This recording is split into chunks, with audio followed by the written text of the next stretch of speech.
You sign this quitclaim deed, or I bury you in probate for the next 3 years. My uncle didn't say hello when I walked through the door. He just slid a manila folder across the dining room table like it was a peace treaty he'd already won. I didn't reach for it. Behind me, I heard my aunt turn the deadbolt on the front door. The click was soft, almost polite.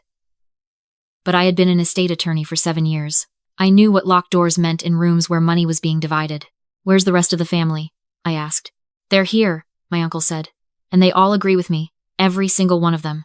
My mother was sitting in the corner chair, not meeting my eyes. My 2 cousins were flanking my uncle like bookends. My aunt had moved to block the hallway. 6 people, 1 locked door, and a folder I already knew contained a forged document with a dead woman's signature on it. Before I tell you what I did next, I need to ask you something. Drop a comment and tell me, has anyone in your family ever tried to take something from you and called it fair? I'm reading every single one. I looked at the folder. I looked at my uncle's face, that particular shade of confidence that only comes when a man believes he has already won. And I felt something shift inside me. Not fear, not even anger, exactly. Something colder, something I had learned to use. I have spent 7 years in probate court watching grief make people stupid, and greed make them worse. My uncle thought he was looking at a grieving granddaughter holding a folder. He was looking at opposing counsel. He just didn't know it yet. Sit down, he said.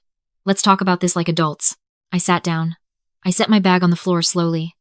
I was calm, the way a trap is calm before the spring releases. The folder held a 2-page document.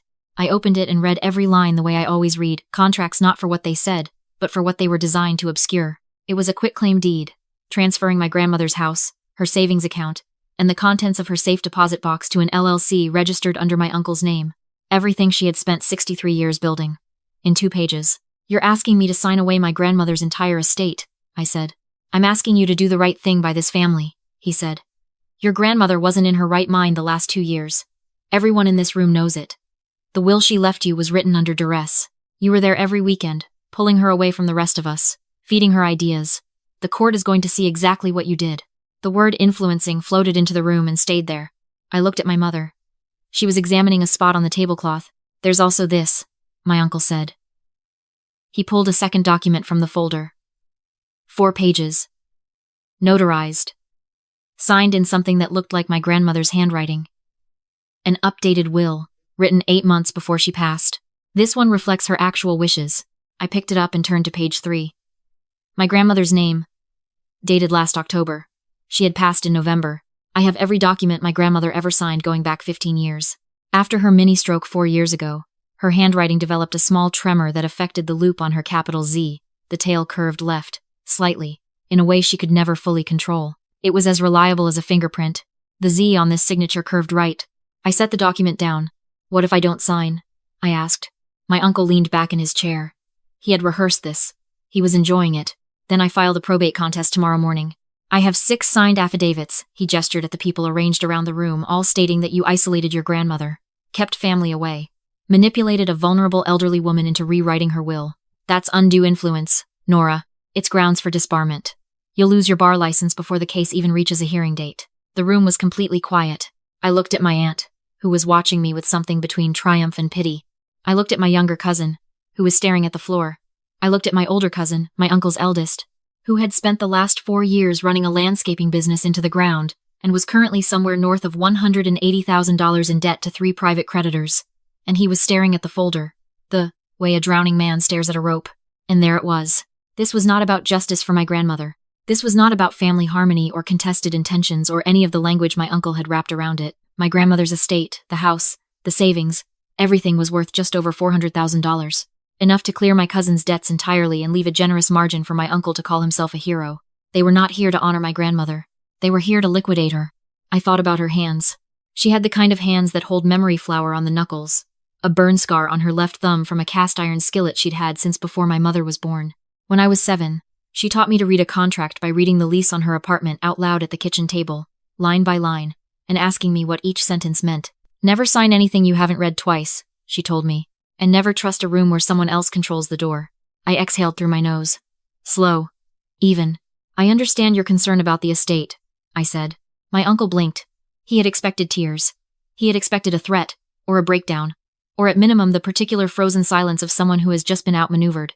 He got a tone I use in deposition rooms, the voice that sounds like nothing is wrong because I have already decided how this ends.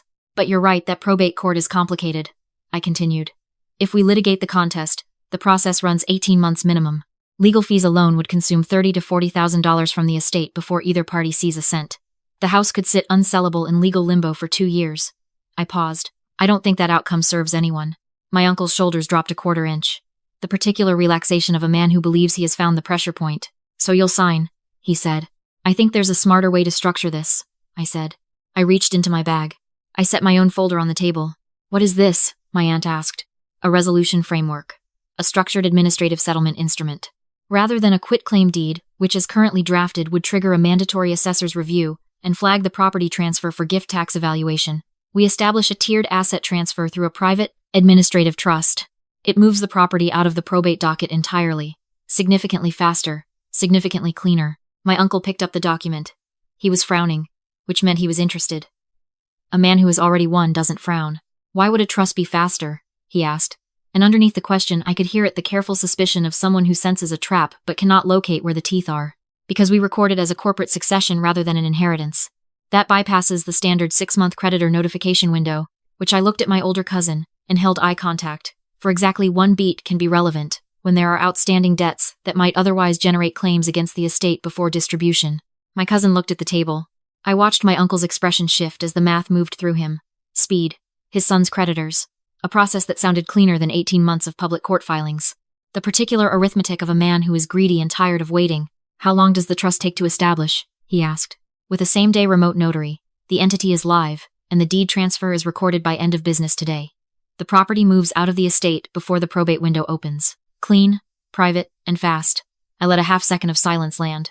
That's what we both want, isn't it? My mother finally looked up from the tablecloth. I did not look back at her. What's the trust called? My aunt asked, scanning the header on the first page. Aquitas Family Holdings, I said. Aquitas. Latin for equity, for fairness, for what is owed, and to whom. Nobody in that room knew Latin. Who controls it? My uncle asked. That's established by the signature sequence in this agreement, I said. The founding member designation was registered this morning. Today's signatures complete the controlling membership structure. This was true. I had not lied. Every word was accurate. What I did not explain was that I had filed the founding member registration at 7:14 that morning in my name, in front of a notary I had worked with for 4 years, 2 hours before this meeting began.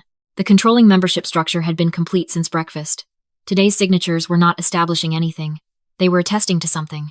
Specifically, they were attesting to having personal knowledge of the document on page 1, the forged will my uncle had presented as evidence. I had drafted page 2 of the resolution framework as a sworn declaration of existing knowledge, buried in language that read, to a non-attorney, like standard acknowledgement boilerplate. Every person who signed this document was signing a notarized statement that they had direct personal familiarity with the forged will as an authentic instrument. In a fraud proceeding, that is called a confession. I had spent 11 days writing this document. 11 days working backward from the outcome I needed, drafting each clause to function as a lock while appearing to function as a key. It was the most precise instrument I had ever produced, and I had needed them to believe they had cornered me first before they would ever pick up the pen. Greed is the most reliable mechanism I know. It does not make people stupid, it makes them focused. And when people are focused on one thing, they stop looking at everything else. While my uncle read page 4, the asset transfer clause, the part that appeared to move the property, I sat quietly and let myself think about the last 2 years. My grandmother had lived alone in the same house since 1987, 3 bedrooms, a garden in the backyard she tended until she physically couldn't. She had called me every Sunday without fail since I was in law school. When I passed the bar exam, she cried on the phone, not the polite, restrained kind of crying, the kind that comes from somewhere real. My uncle had not come to her hospital when she fell in the spring. He sent flowers with a card signed by his assistant. My grandmother had a safe deposit box at the branch 3 blocks from her house. I knew about it because she told me. The summer before she got sick, we were sitting on her back porch and she pressed a small brass key into my hand and said, "Everything you need to understand what I've decided is in there. Don't open it until after I'm gone. And don't tell anyone I gave this to you." I kept the key on my keychain for 14 months. I opened the box the week after her funeral. Inside was a brown envelope. Inside the envelope was a handwritten letter, dated 14 months before her death, and a folder of bank records going back 9 years. She had done her own accounting in a spiral notebook. Dates, amounts, descriptions. Neat handwriting, slightly sloped from the stroke. Every entry was a transfer my uncle had asked her to make, or a check she had written at his request, or a loan she had extended to my cousin that had never been repaid. The total was $214,000. He had been pulling money from her for 9 years. Small amounts at first, a few thousand here, help with a car payment there, then larger. the business startup for my cousin's first company, the down payment on my uncle's lake house, the bail and legal fees when my cousin's second company was investigated for contractor fraud. Each time packaged as family. Each time packaged as temporary. Each time never repaid. At the bottom of the notebook, my grandmother had written a single sentence in capital letters. This is why Nora gets everything. There was also a letter from her attorney, her real attorney, a woman she had been working with for 3 years without telling anyone, confirming that the will on file was executed properly, witnessed by 2 independent parties, and reflected competent and uninfluenced intent. My grandmother had known, for at least 3 years, what was going to happen when she was gone. She had spent 3 years building a wall around her decision, brick by brick, and she had left me every tool I needed to defend it. I held the letter in that bank office for a long time. I thought about how she must have felt, managing all of this quietly, writing things down, making copies, keeping records the way I had been trained to keep records, as if she had absorbed it through all those Sunday phone calls over all those years. She knew I would understand what to do with it. She was right. My older cousin picked up the pen first. Of course he did. He needed those debts cleared more than anyone else in the room, and the document in front of him appeared to say that clearing them was one signature away. He signed. My uncle watched his son sign, and something in his posture settled the last resistance giving way. He reached for the pen. He signed. My aunt signed without reading past the first paragraph. My younger cousin signed because everyone else had. And my mother, who had sat in that corner chair for the entire meeting, who had not said a word in my defense, who had signed those affidavits against me because my uncle had asked her to, and she had never in her life found it easier to say yes than no. My mother signed last. I opened my laptop. The notary I had pre-booked appeared on the screen, professional and unhurried. The attestation was complete. The seal went green. The timestamp recorded. Good, my uncle said, setting down the pen. He exhaled for what sounded like the first time in weeks. When does the title transfer process? It already did, I said. He looked up. Aquitas Family Holdings received the property deed the moment the founding member registration was verified against the new signatory attestations, I said. I am the founding member. I registered the trust at 7 this morning. Your signatures today did not establish the controlling membership structure that was already established. What your signatures did was attest, under notarization, to having personal knowledge of the document presented on page 1 of this meeting as an authentic will instrument. The color left my uncle's face in sections, like a tide going out. The document on page 1, I continued, is a forged will. I identified the signature forgery within 30 seconds of examining it. I have had a forensic document examiner on retainer for the last 3 weeks, who has already produced a certified report confirming the forgery for the probate court. I picked up the resolution framework. Every adult in this room just signed a notarized declaration that they have direct personal knowledge of that document as an authentic instrument. In a will fraud proceeding, that constitutes an admission. My aunt stood up from her chair. I'm recording this conversation, I said, raising my phone. I have been since I walked in. This recording, along with the signed and notarized resolution framework and the forensic document report, has already been transmitted to the district attorney's office and the state bar's fraud division. If anyone in this room touches me, that transmission updates in real time. My uncle's mouth opened. The original will properly executed, witnessed, and drafted by my grandmother's independent attorney of 3 years, was filed with the probate court at 9 this morning, I said. The property transfer to me is already on record. This meeting was not a negotiation. I paused. It was a deposition. No one spoke. I stood up. I closed my laptop. I smoothed the front of my jacket and picked up my bag from the floor. I looked around the dining room. It was a nice room. My uncle had remodeled the kitchen 2 years ago, new appliances, quartz countertops, recessed lighting throughout. He had paid for it by telling my grandmother that my cousin's landscaping company needed an emergency equipment loan. My grandmother had written a check for $22,000. The check had not gone toward equipment. My grandmother kept records, I said. 9 years of records. She knew exactly what had been taken from her, and by whom. She made sure I would know too. I picked up my folder. She was the most precise person I have ever known. My uncle was gripping the edge of the table. You can contest the probate filing, I said. You're welcome to do that. You'd be contesting a will with independent witnesses and a certified forensic authentication, while being under investigation for producing a forged instrument. That's your choice. I walked to the hallway, past my aunt, who stepped back. The voluntary disclosure window with the district attorney's office closes in 72 hours. I would recommend consulting an attorney before it does. I turned the deadbolt myself. The click was the same, small, soft sound my aunt had made when she locked it behind me 40 minutes ago. Outside, the November air was cold and clean. I walked to my car, got in, and sat with the engine off. I was not triumphant. I was not collapsed. I was doing what I always do after a hard proceeding. I was breathing, letting the adrenaline metabolize, checking myself for damage. There was some. There is always some. My mother had been in that room. She had signed those affidavits. She had sat in that corner chair and watched them threaten her daughter's career and her daughter's livelihood and her daughter's freedom, and she had not said a single word. And then she had picked up the pen. I had known she would. That was the hardest kind of knowing. I drove to the probate courthouse to file the remaining documentation.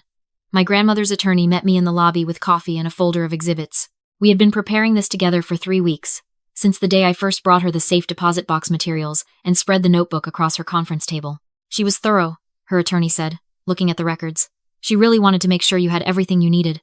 I know, I said. That was who she was.